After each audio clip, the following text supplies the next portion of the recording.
শুভ সন্ধ্যা বন্ধুরা। আজ ২৮ মে বৃহস্পতিবার।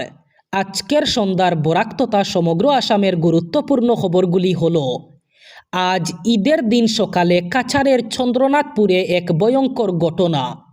রেললাইনের পাশ থেকে গুরুতর আহত অবস্থায় অজ্ঞাত পরিচয় এক ব্যক্তিকে উদ্ধার করেন স্থানীয় বাসিন্দারা। প্রত্যক্ষদর্শীদের দাবি, আহত ব্যক্তি সাহায্যের জন্য আর্তনাদ করছিলেন। স্থানীয়দের তৎপরতায় তাকে দ্রুত সোনাপুর রামকমল স্বাস্থ্যকেন্দ্রে নিয়ে যাওয়া হলেও চিকিৎসাধীন অবস্থায় মৃত্যু হয় ওই ব্যক্তির। মৃত ব্যক্তির পরিচয় এখনও পর্যন্ত জানা যায়নি। ঘটনার খবর ছড়িয়ে পড়তেই এলাকায় চাঞ্চল্যের সৃষ্টি হয়। ইতিমধ্যে বদরপুর রেল পুলিশ এবং বরখলা পুলিশ হাসপাতালে পৌঁছে ঘটনার তদন্ত শুরু করেছে। আজ ঈদের দিন সাত সকালে শিলচর শহরের কাটাল পয়েন্টে এক ভয়ঙ্কর সড়ক দুর্ঘটনায় গুরুতরভাবে আহত এক যুবক। আহত যুবকের নাম সাবির হোসেন, বাড়ি মেহেরপুর পাঁচগড়ি এলাকায় বলে জানা গেছে।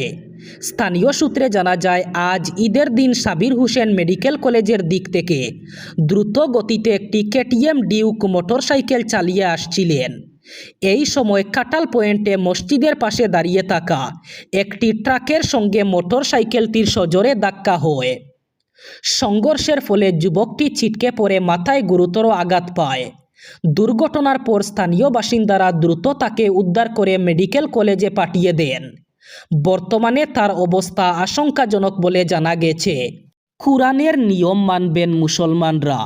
১৪০০ বছর ধরে চলতে থাকা ইসলামের নিয়ম ত্যাগ করবেন না মুসলমানরা।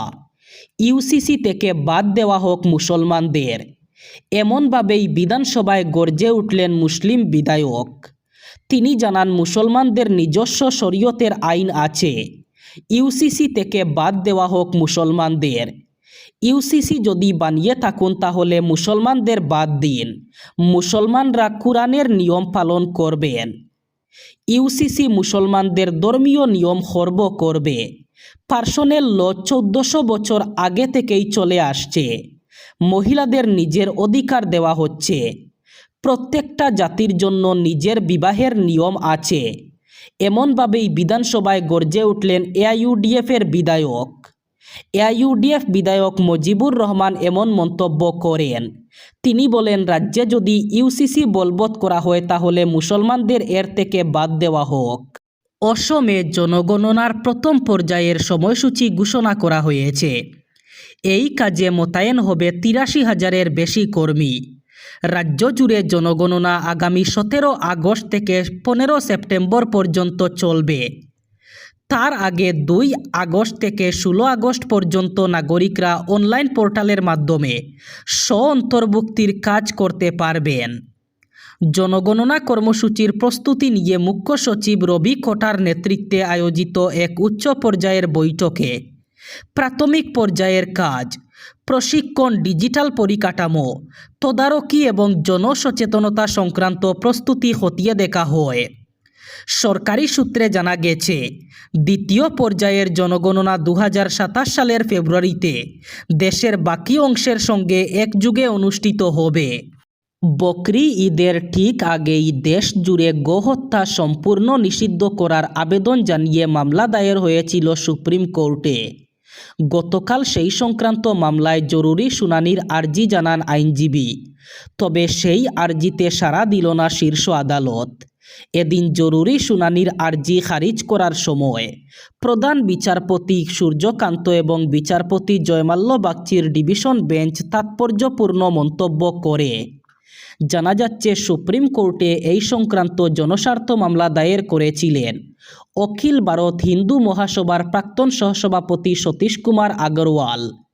মামলায় তিনি জানিয়েছিলেন, গোহত্যা বিরোধী যে সমস্ত আইন রয়েছে সেগুলি যেন কঠোরভাবে বলবৎ করা হয় সেই বিষয়ে সুপ্রিম কোর্ট নির্দেশ দিক।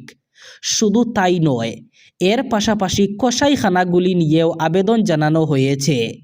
আবেদনে জানানো হয় যেন দেশের প্রতিটি রাজ্যে বৈধ কসাইখানাগুলিকে অথবা স্লটার হাউসগুলি নিয়ন্ত্রণ করতে রাজ্য সরকারগুলিকে নির্দিষ্ট গাইডলাইন দেওয়া হোক।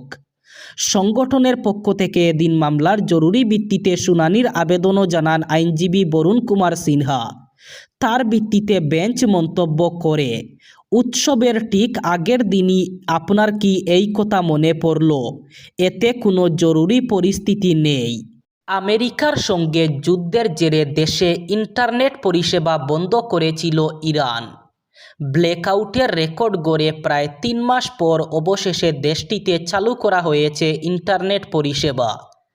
সরকারি মুখপাত্র ফাতেমে মুহারজেনি মঙ্গলবার জানিয়েছেন, প্রেসিডেন্ট মাসুদ পেজেশকিয়ান দেশে ইন্টারনেট পরিষেবা আবার চালু করার নির্দেশ দিয়েছেন, যার জেরে 87 দিন পর ইরানে চালু হচ্ছে ইন্টারনেট পরিষেবা।